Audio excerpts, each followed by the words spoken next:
I reckon there will be plenty of Manchester United persuasion who will be getting carried away. Could you have imagined when he took over, with those two fixtures looming, City at home, Arsenal away, that he'd come through that with 6 points? No, not on any front. Not on the front of getting the points, not on the front of seeing the levels of performance.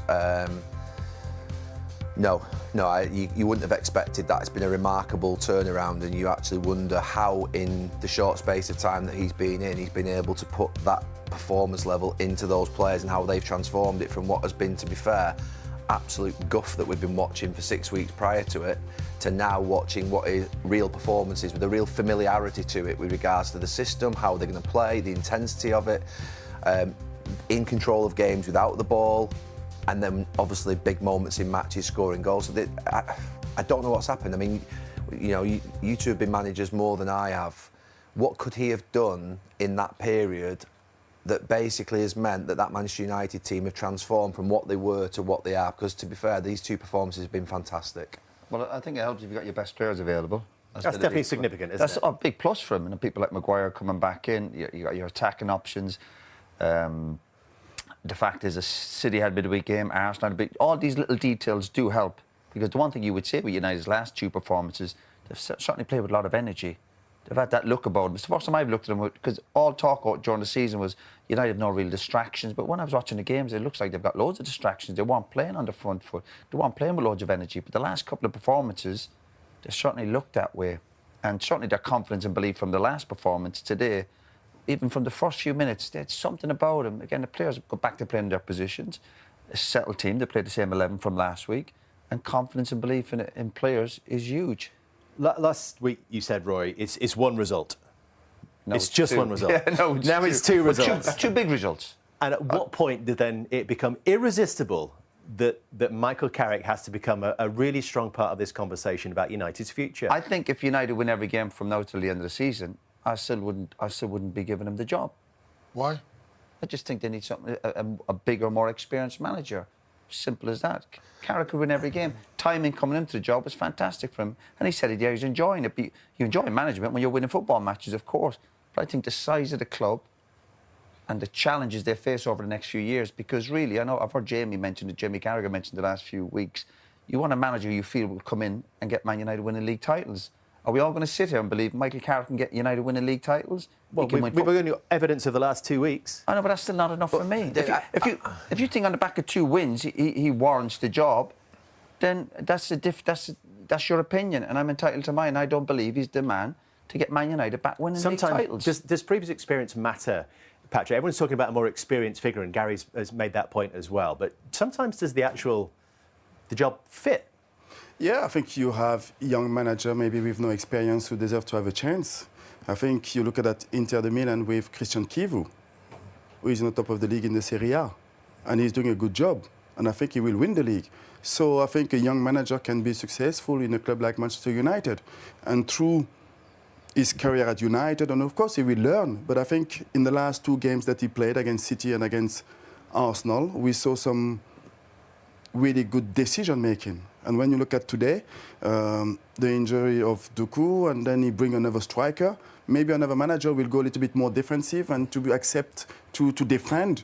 But no, he put one more striker, and I think that is brave from his part. And it's not an easy decision. So I think he deserves to have a chance to manage but Patrick, United. we discussed this last week. There's loads of examples of young managers getting an opportunity and doing really well. But there's more examples of managers getting a job and not doing well. We can all handpick. We could pick 5, 6 managers here, young managers who've gone into a job and done a brilliant job. But there's loads of examples of managers. But I don't think. And you mentioned clubs I don't think being young. I don't think being young or inexperienced, should be enough. Pep Guardiola was at Barcelona, of course, but I can name you 50 examples where a manager got a job and they didn't work out. Everyone mentions Pep or Zidane. But he deserves a chance. And then time will say if he's good enough for United or not. Look, I played with Michael Carrick for a number of years, and to be fair, enormous amount of respect, time for him, love for him. I think he's a really good person. He's a fantastic football player. He's understated. He's composed. He will not get too high or too low. a few weeks ago before the first game, I think everybody in football thought that a really successful thing would be for Michael Carrick to hold the baton for the rest of the season, do a really good job, put some happiness back into the players, put some happiness back into the fans, put the happiness back into the team, get the performance levels and try and get them into Europe. And if he does that, hand the baton up. That was what everyone was thinking 3 weeks ago, 4 weeks ago. Manchester United have acted emotionally a number of times in this last 10 to 12 years. I honestly could not be happier about the last 2 weeks. It's the familiarity of what I'm watching feels to me like I'm watching my team play again, properly. Forget the fact they've won the games. They've just played properly how I would expect them to play, with an intensity, an energy and a quality. So I think it's right that Michael Carrick, to be fair, keeps the job to the end of the season, hands the baton over to a Thomas Tuchel, a Carlo Ancelotti, someone of, that world-class still. That's what his job is now. Michael's an unemotional guy. He'll realise that what I'm saying here is something that I said 2 weeks ago. Surely matters, Gary. You just said they're the fact the way they're playing. They played at Bournemouth a few months ago and they drew 3-3 at home. And you said you were pleased with that. But you're at Man United. The reason you play for these big clubs, it's about winning football matches. Yeah, I get that, Roy. But to be fair, you also at that club need to be entertained. You cannot play drab football that's boring and, to be fair, that's really difficult to watch. We've got to go, unfortunately. They're turning the lights out on us as well. NFL on us. We are passing on to Super Sunday Extra Time. That is coming up next. Yeah, sorry. I'm not putting pressure on Bye for now. I'm not putting pressure on Arsenal. He said no one ever. The debate over whether Michael Carrick could become Manchester United's long-term manager has intensified, with supporters and pundits divided over his credentials to lead the club into a new era. Carrick, a former United midfielder and current coach, has earned praise for his calm demeanour, tactical intelligence and deep understanding of the club's culture. Having spent more than a decade at Old Trafford as a player, he is widely respected by fans and former teammates alike. His brief spells in charge as an interim coach have also highlighted his ability to steady the team during periods of uncertainty. Supporters of Carrick argue that his knowledge of Manchester United's identity gives him a unique advantage. They believe he represents continuity at a club that has struggled to find stability since Sir Alex Ferguson's retirement.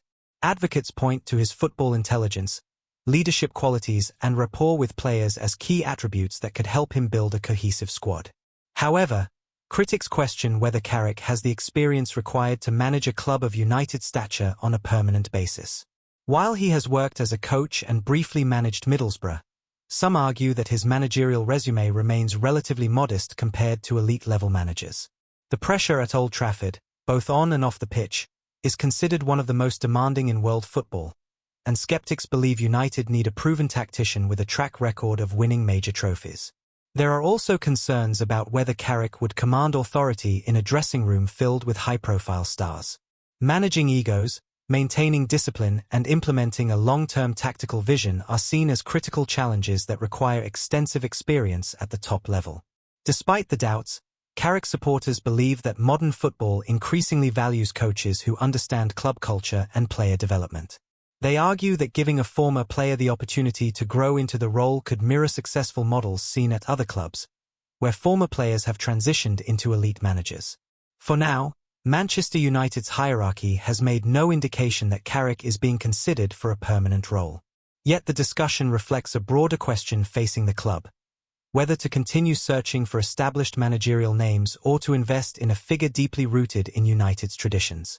As the debate continues, Carrick remains a symbol of what many fans crave: stability, identity, and a return to the values that once defined Manchester United. Whether he could translate those ideals into sustained success on the touchline remains an open question.